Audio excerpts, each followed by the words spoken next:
Hello, you're watching CVR English with me, Hanisha Kolati. Today we will have with us an accomplished leader and an avowed promoter of crop production, Telangana State Agriculture Minister, Shri S. Niranjan Reddy. Welcome to our show, sir. Jumping ahead to the point, sir, how do you view the farm bills that were passed by the centre for which the protests are happening in capital? How do you view it? No, see, now the point is our view has become obsolete now. Since the acts have already been passed by Parliament and implementation has also begun. Of course, they have been stayed by Supreme Court, but reality is that the acts are in force, barring the suspension of the acts. So, before the acts were passed, we have raised our voice on the floor of the House. We have raised our voice here in the state, and we became the forefront leaders for the voice of the people in the state. A large number of farmers, they have waged their protest demonstrations and all across the state, Right. and requested the Government of India to take into cognizance their view. But for the reasons best known to Government of India, they have ultimately passed those acts. Therefore, whether you like those acts or not is not material now. Acts have already been passed. Yeah. So, even if you disagree and even if you do not like also, acts will remain in force. So, our view does no more substantiate for anything. So, what are the elements that Telangana government found opposing in those three bills? Is it really that bad to involve corporate in agriculture bills? See, one major concern has been the non-mention of MSP in the enactment. Right. When special enactments were made for benefiting the farmers as claimed by Government of India, nothing has prevented them from making an incorporation referring to the MSP in the statute. Nothing was preventing them. One of the major reasons for the protest. That is one of the major concerns. And what they have been saying about that non-mention of MSP is not quite convincing and logical to the people. That is one of the heartburn to the entire nation and to the farmers of the nation. And secondly, hoarding as such, under Hindu Dharma and Hindu philosophy also, hoarding of the things has been treated as adharma and unethical. And now by statute of the Parliament, you enable the individuals or corporates to hoard the agricultural produces like anything until they become multiple in its figure. Like if you hoard 1000 rupees worth of item, you can hold it until it becomes 2000 rupees. Only if it crosses beyond 2000, then only act comes into play. Right. But until yesterday, Essential Commodities Act was in force, which was brought in consonance with the dharma of the philosophical belief of this nation.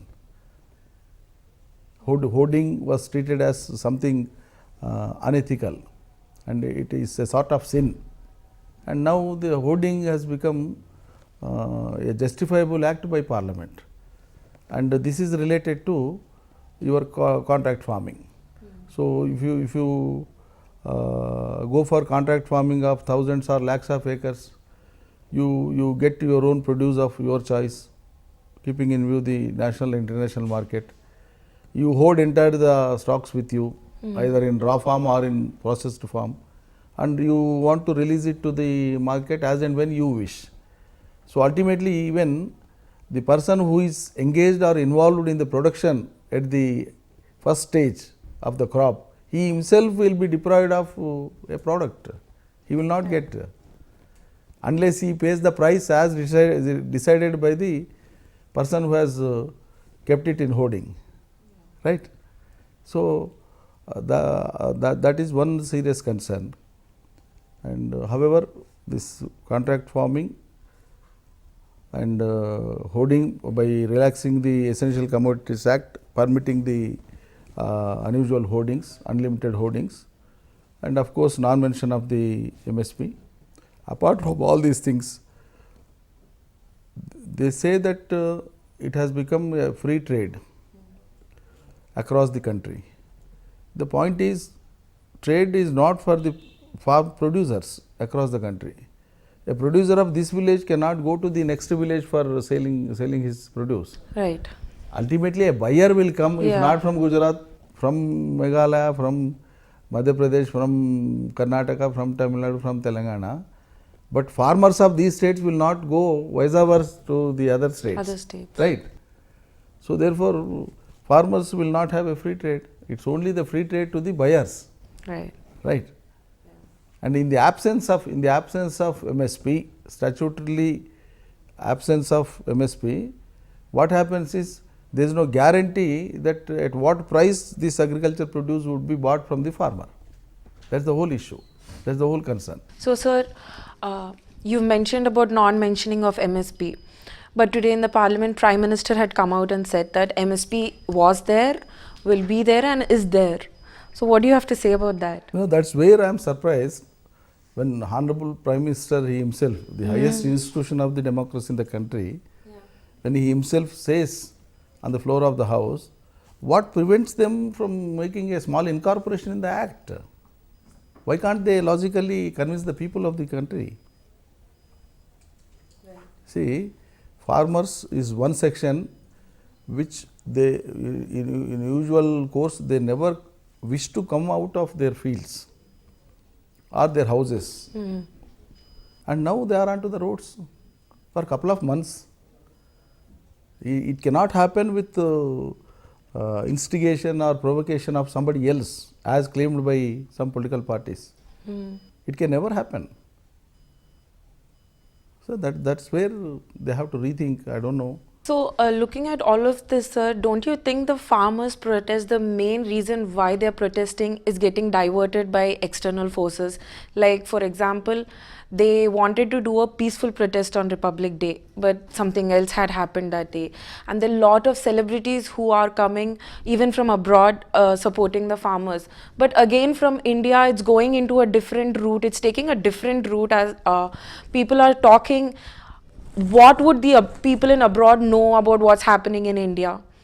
And there are a lot of people who are not as much as educated are also talking about it, and it is taking a different level apart from the agenda what they started with. Do you think all of this is confusing farmers? Because a lot of unions have also taken back. No, I don't agree. See, government, in a democracy, government should never allow such things to happen for a longer time. Right. They should find out a solution. And after all, they are the citizens of this country. Right. And after all, Government of India claims that whatever they have brought the legislations that are in the larger interest of the farmers. When the larger interest of the farmers, that becomes the prime concern of the country and the Parliament and the Prime Minister and the Union Cabinet, what prevented them in resolving it? Why there should be so much of period that they take? They say that several times they have been invited for the talks and all. The first and foremost condition what the farmers have laid is, first you withdraw the acts, then we will come for the discussions. Withdraw the acts. That has been done by the Parliament, by the apex court only, Supreme Court only. Much before Supreme Court takes a decision, you should have withdrawn it, initiated for resolution. By initiating a discussion with the farmers in a cordial way, that would have been a best gesture. Why? See, when government, democratically elected government, they should represent the aspirations of the people. When the people say something, why do you want to so stubborn, and why do you want to impose so forcibly? If they are not convinced, okay bhai, government is right, let us assume for a moment that government is absolutely right, and the people, they are not properly understanding it. They are not one or two in number. At least modify it. It is the whole nation, whole farmers of the nation. Until they realize and understand, why don't you be liberal? Why are you so stubborn? We are not in autocracy, we are in democracy. Right. And on the other hand, I will quote one example. It is the farmers of this country across the states, they have been constantly demanding, requesting Government of India, and several states have sent their respective states legislatures resolutions also requesting Government of India to modify or amend the MJNREGS Act and facilitate the MJNREGS works to link to the farming. Simple. Because of the shortage of labor in the peak agricultural seasons and operations, the whole of the agricultural work is getting hampered. This has been a serious heartburn of the farmers. However, NREGS payments have to be paid to the labor. Yeah. What they are requesting? Let the payments be there to the poor people, because poor people are there, they have to be fed, they have to be created job. That job be linked to the agriculture. That's what the farmers have been demanding for more than a decade. UPA did not do it because they brought the legislation of NREGS. And NDA is not inclined to do it. Why? Is it not a demand from farmers? Is it not genuine? When farmers demand a genuine thing, you do not initiate any step. When farmers oppose what they believe that it is not going to help them, you want to impose it forcibly. What does it mean? Therefore, there shall not be imposition in democracy. Right. There should see they have never taken the states into confidence. There was no discussion or debate with the chief ministers.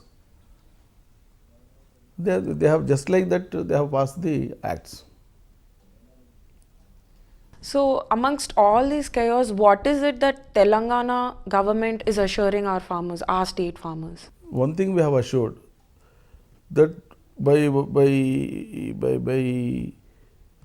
passing up these acts, the direct impact on our state marketing department would be, we would be losing approximately 385 to 400 crores revenue to the department. This marketing department, which maintains the mandis across the state, we have 192 active mandis in the state, apart from Raitu Bazaars. So, the activity that is being taken up here will be hampered. Therefore, Chief Minister the other day in the high level review meeting, he has assured that since the acts have been passed and acts are in force, though temporarily suspended by Supreme Court, they are in force.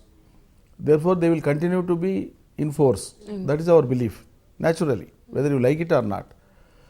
In such event, what we need to do is, you compensate from state exchequer, you compensate to the marketing department whatever the loss you sustain because of these acts. And let us strengthen our markets, let us continue to serve in our own way. Right. So, as you've mentioned, there is a crunch in labor in agriculture industry. Because of this crunch in migrant laborers, what kind of steps or what kind of method the Telangana government is now taking technologically to help these agriculture industry? So, one thing, the migration has come down, and on the other hand, reverse migration has begun. People hitherto who came to towns and cities and also left to other states and other countries, particularly the labor, unskilled labor, they have farm labor, they started coming back to their respective places because of the pro-farmer policy decisions that were taken by state government under the leadership of KCR, and also the implementation and its consequent results. So, there is lot of employment potential that has been generated across the state, in the villages, across the state, and people are avocated by and large. Therefore, reverse migration has started. And secondly, to make the farmers get relieved from the stress and strain, physically what they have been doing all these days conventionally, we would like to apply the technological appliances, technological equipments under farm mechanization scheme. Already earlier we have implemented for 2-3 years, For the last 2 years we did not, and again after this budget we are going to implement farm mechanization in the state on a large scale. Right, sir. The budget has actually come out now. So how do you see the budget favoring for Telangana state in agriculture sector? I don't see there is any substantial favor to Telangana. I don't see. So how do we overcome this entire recession of that is happening in agriculture? What do you think is the solution that can be possible? Ours is a different case. The impact of recession when compared to the other states, Telangana is far better. Though we had impact of corona, and the earlier recession impact is not that vibrant, that that big. Now gradually we are recouping our economy. So as you've mentioned about river crunch also, there's an ongoing tussle that has been happening for Krishna water distribution between AP and Telangana. So what do you think would be the consequences of that, the outcome of that? See, consequence would be the rational utilization of water is the only solution.